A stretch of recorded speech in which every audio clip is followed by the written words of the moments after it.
Now, UK Prime Minister Keir Starmer has met Indian Prime Minister Narendra Modi in Mumbai on his first visit to the country, calling for deeper trade and cultural ties. The two leaders discussed the war in Ukraine, climate cooperation and India's bid for a UN Security Council seat. Starmer announced new UK university campuses in India. His visit follows the landmark trade deal which was signed in July, which projected to add millions to both of the economies. For more on this, I'm joined by Professor Michael Semple from Queen's University, Belfast. Professor Semple, it's a pleasure to have you on the show. So Keir Starmer was in India today. He did give a speech alongside Narendra Modi, but really his India trade trip seems to have been overshadowed by the news coming out of Gaza. Yes, but I'm sure that he has focused on his original mission, even if the media is looking elsewhere.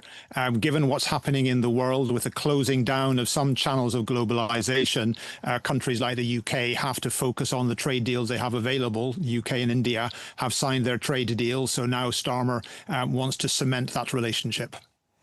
This is Starmer's first trip to India. Starmer says he has secured £1.3 billion in investment. Is this going to help growth in the UK and improve his popularity at home? Because we know right now there's no growth in the UK. We've got this budget coming up in November, and Labour's deeply unpopular in the polls. Well, absolutely. This is the challenge that he faces. The net effect of the trade deal, the follow-up to the trade deal, the actual pushing ahead with some of the investment plans will be net positive, but nobody is projecting sufficient boost to growth really for it to make much of a change in the public mood. So it can be a talking point in speeches, but it's unlikely that citizens of UK are going to feel it in their take-home pay or overall in terms of the cost of living. So it's something which he has to do, but it's not efficient. It's not sufficient to turn round the economic fortunes of the UK. Modi has described himself as a friend of Vladimir Putin. Meanwhile, Keir Starmer has always publicly supported Zelensky in Ukraine. Do you think Britain can ever convince India to give up buying fossil fuels from Russia? This has been a big argument on the table, even between the US and India. Yes, I think that Modi will feel that he has a sufficiently sort of strong hand of cards that he will be able to maintain his good relations with UK, with Europe, and also proceed maintaining his relations with Putin and continue to procure Russian oil. So it may well be one of the points for discussion, but I don't think that Starmer will be terribly optimistic at getting any change in the Indian position. And in terms of priorities, Starmer is bound to prioritise trade and investment. Starmer also pledged his support for India joining the UN Security Council. Are we actually likely to see that happening anytime soon, and what could be gained from it? Well, this is really a long-term agenda. It's been talked for over 2 decades that and I think that Starmer, in expressing his support for India joining, reckons that he doesn't really have to pay a high price for it. There are no votes going to be taken on this any time in the near future. But what this is about a rebalancing of power inside the global organization. We know that the composition of the Security Council was determined immediately after the Second World War, when the great powers were the USSR, as was, and China was about to become a rising power.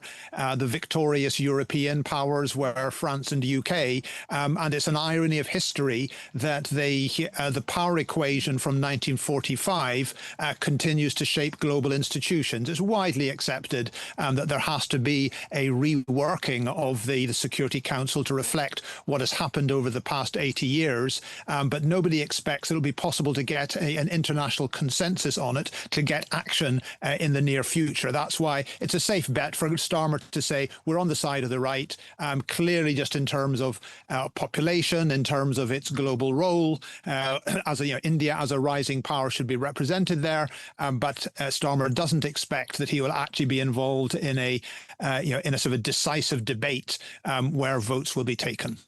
And just a quick thought, staying with India, and Afghanistan's Taliban foreign ministry has also held talks in India today. How significant is this visit between the two countries? Yes, I mean, I think that one is also interesting because both sides in that visit, the Indian side and the Afghan side, they have an agenda.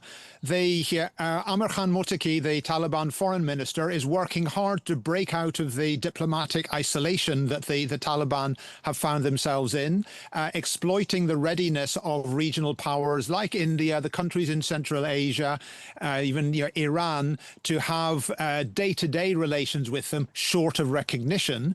So he wants in the first place to demonstrate that the Taliban are meeting the regional powers at the top level.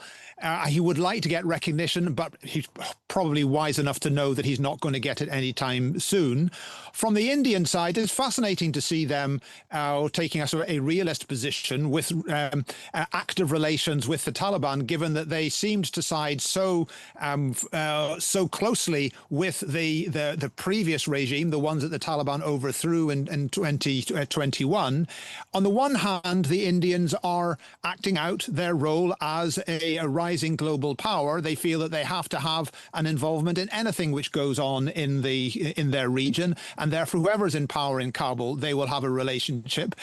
But also, the elephant in the room in any discussions between India and the Taliban is that this is a game played with Pakistan.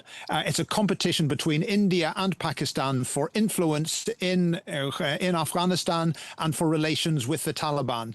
It was always assumed that Pakistan had invested in its support of the Taliban for 20 years as a way of checking Indian influence in the country. Now that the Taliban are in power, India has to a large extent turned the table by developing even warmer relations with the Taliban than Pakistan has at a time when Pakistan is accusing India of supporting the insurgency in Pakistan via its relations with the Taliban in Afghanistan and with the TTP who are fighting in Pakistan. So these items may not actually be on the agenda, but clearly the elephant in the room in the Taliban-India meeting is what's happening with the insurgency in Pakistan. Professor Michael Semple, fascinating to have your thoughts. Thank you so much for joining me.